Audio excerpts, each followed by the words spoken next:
اس دن خدا کا آخری حجت پیدا ہوا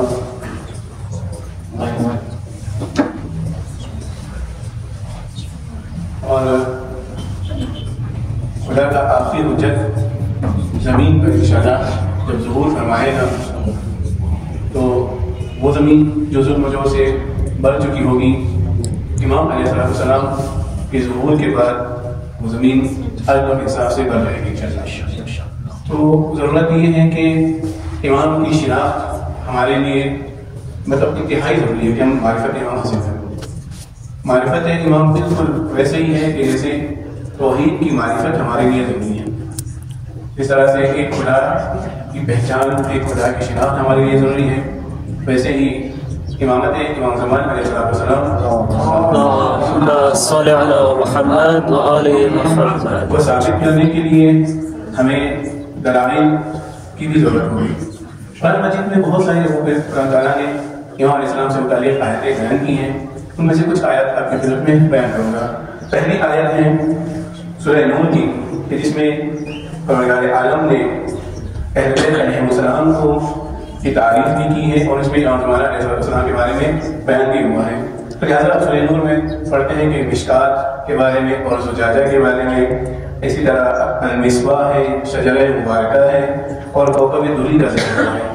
تو احادیث میں اس کی طرف اشارہ ہو چکا ہے، لیکن میں یہاں سے شروع کروں گا کہ امیر المومنین امام علی علیہ السلام فرماتے ہیں النور القرآن، قرآن میں سورہ نور ہے، نور سے مراد کیا ہے؟ قرآن مجید ہے۔ لہٰذا قرآن کو پروردگار عالم نے قرآن کا ایک نام جو دیا ہے وہ نور کے نام سے ہے، قرآن کا ایک نام نور ہے۔ والنور اسم من اسماء اللہ تعالی، اور نور جو ہے اللہ کے ناموں میں سے ایک نام ہے۔ اللہ نور ہی، اللہ نور ہے، قرآن مجید میں موجود ہے اللہ نور۔ وقال اللہ تعالی فی سورۃ النور، سورہ نور میں اللہ تعالیٰ ارشاد فرماتا ہے اللہ نور السماوات والارض، اللہ آسمانوں اور زمینوں کا نور ہے۔ نور جیسے روشنائی، اور یہ عام روشنائی سے ہٹ کر ہے، یہ نور جو ہے ایک یہ روشنائی ہے جو ہمیں دکھائی دیتی ہے، ایک نور ایک روشنائی وہ ہے جو ہمیں دکھائی نہیں دیتی ہے۔ لہٰذا مثل نور ہی کا مشکات فیہا مصباح، اس کے نور کی مثال اس چراغدان کی طرح ہے کہ جس میں چراغ ہو، یعنی آپ لوگوں نے لانٹین دیکھا ہوگا نا، جیسے چراغ کہتے ہیں نا، فارسی میں چراغ کہتے ہیں، تو آپ دیکھیں چراغ کے اندر جو ہے اسی لانٹین کے اندر جو ہے اسے جلایا جاتا ہے اور اس کے گرد جو ہے شیشہ ہوتا ہے، اور وہ جو ہے شیشہ ایسا ہوتا ہے کہ وہ روشنی کو باہر نکالتا ہے اور آس پاس کو روشن کرتا ہے۔ المصباح فی زجاجہ، اور چراغدان شیشے کی قندیل میں ہوتا ہے، جسے ہم جلاتے ہیں وہ اسی شیشے کے اندر موجود ہوتا ہے۔ الزجاجہ کأنہا کوکب دری، اور وہ قندیل ہے کہ جسے جلایا جاتا ہے ایک جگمگاتے ستارے کی مانند ہے۔ لہٰذا وہ کیا کرتا ہے؟ روشن ستارہ زمین کو روشن کرتا ہے۔ اس طرح سورج کے بارے میں مشہور ہے کہ یہ ستاروں میں سے سب سے چھوٹا ستارہ سورج ہے، لہٰذا سورج کی روشنی سے لے کے دن جو ہے نکلتا ہے اور انسان ایک دوسرے کو دیکھ بھی سکتا ہے اور بہت ساری چیزوں کو اس روشنی سے انسان خود محسوس کرتا ہے کہ وہ جو سورج کی روشنی مجھے لگتی ہے اسے میں گرمی محسوس کرتا ہوں۔ یوقد من شجرۃ مبارکۃ زیتونہ، جو زیتون کے بابرکت درخت سے روشن کیا جاتا ہے۔ یہ جو زجاجہ ہے، صحیح زجاجہ کو کس سے روشن کیا جاتا ہے؟ زیتون کے بابرکت درخت سے۔ یہاں قرآن مجید میں زیتون کا ذکر ہو چکا ہے، آپ سب جانتے ہیں کہ زیتون کے درخت اور زیتون کا جو پھل ہے اور اس کا جو تیل ہے بہت فائدہ مند ہے انسان کے پاس۔ تو اس سورہ کی جو اس آیت کی جو تفسیر ہے مولانا نظام اس طرح سے ارشاد فرماتا ہے فالمشکات رسول اللہ، وہ جو چراغدان ہے، چراغدان رسول اللہ صلی اللہ علیہ وسلم، اللهم صل علی محمد و آل محمد وعجل الفرج۔ اور مصباح والمصباح الوصی الاوصیاء علیہ السلام، اور جو اس سورہ میں جو مصباح لفظ استعمال ہوا ہے اس سے مراد رسول اکرم کے جانشین ہیں، جانشین امام استعمال۔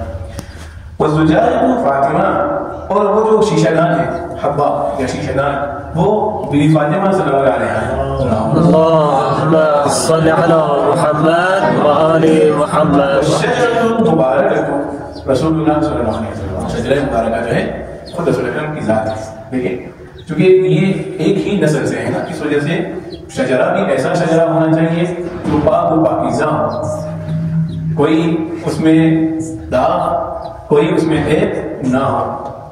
تو لہٰذا رسول اللہ صلی اللہ علیہ وسلم کے بارے میں بارہا کہا کہ رسول اکرم کو صادق اور امین مسلمانوں نے لقب نہیں دیا تھا، صادق اور امین مشرکین مکہ نے لقب دیا تھا، یعنی کفار مکہ نے کہا تھا کہ آپ صادق اور امین ہیں۔ تو لہٰذا رسالت، اعلان رسالت سے پہلے ہی جو ہے شجرہ مبارکہ جو رسول اللہ صلی اللہ علیہ وسلم ہے اس نے اپنی ذات کو ثابت کروایا تھا لوگوں پہ۔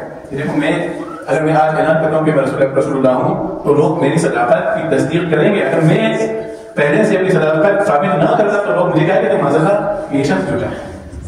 تو ایسے پاک و پاکیزہ شجرہ جو ہے شجرہ مبارکہ خود رسول اللہ صلی اللہ علیہ وسلم اس آیت میں پلکوں کا وہ دلی اور چمکتا ہوا ستارہ بنے امام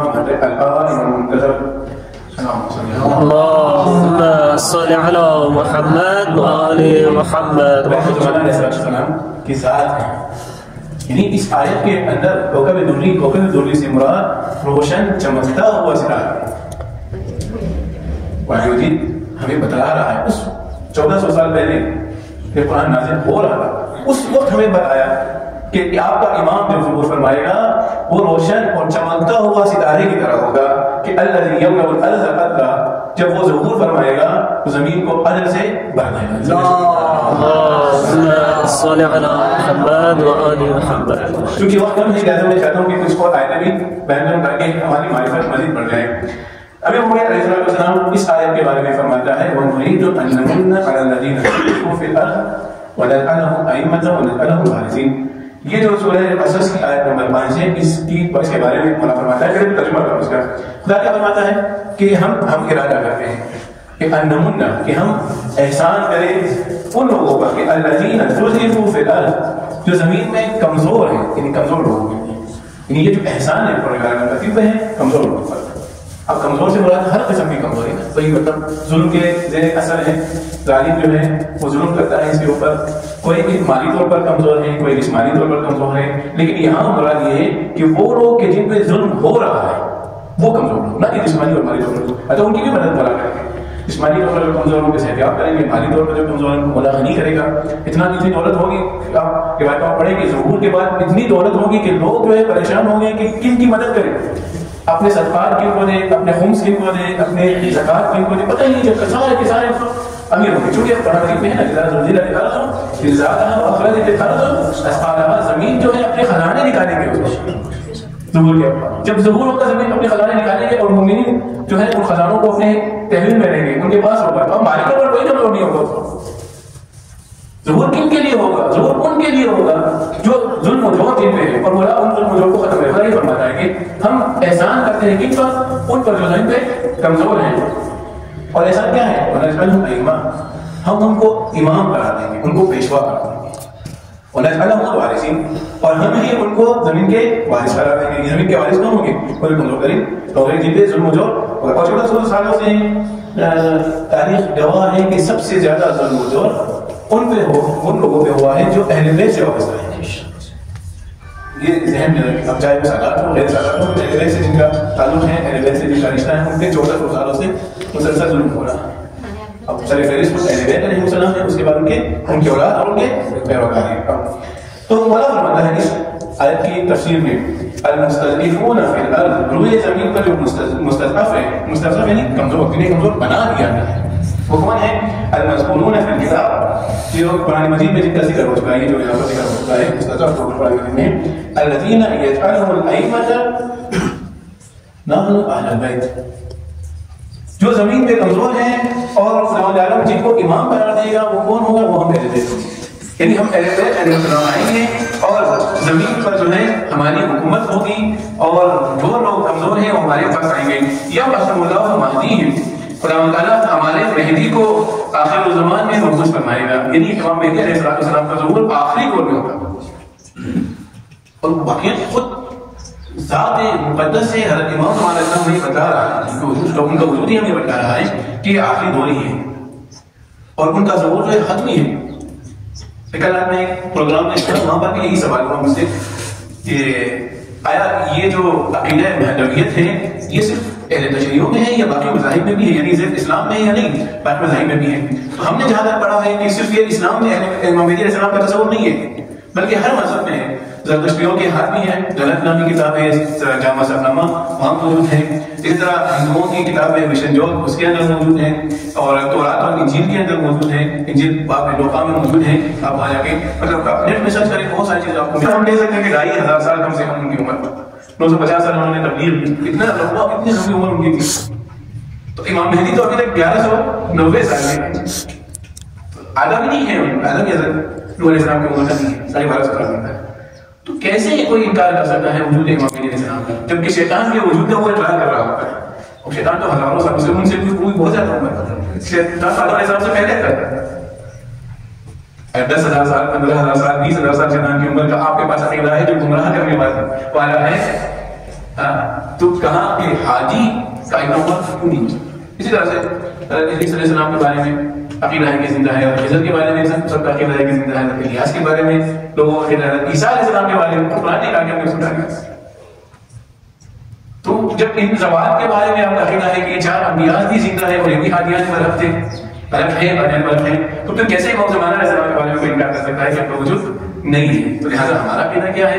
ہمارا عقیدہ یہ ہے کہ حضرت نے فرمایا کہ میرے بعد میرے 12 جانشین ہوں گے اور سب کے سب قریش سے ہوں گے، اور 11 جانشین تک سب مان رہے ہیں، 12 جانشین کا انکار کر رہے ہیں. اس وجہ سے کہ وہ پیدا نہیں ہوا ہے تو 11واں جانشین سے ہی 12واں جانشین پیدا ہوگا، تو اتنا لمبا وقفہ نہیں ہو سکتا ہے. تو لہٰذا یہ رسول اللہ مہدی اللہ تعالیٰ ہمارے مہدی کو آخری زمانے میں مبعوث کرے، یعنی بھیجے گا. ان کے ذریعے، امام مہدی کے ذریعے اپنے دوستوں کو باعزت کرے گا.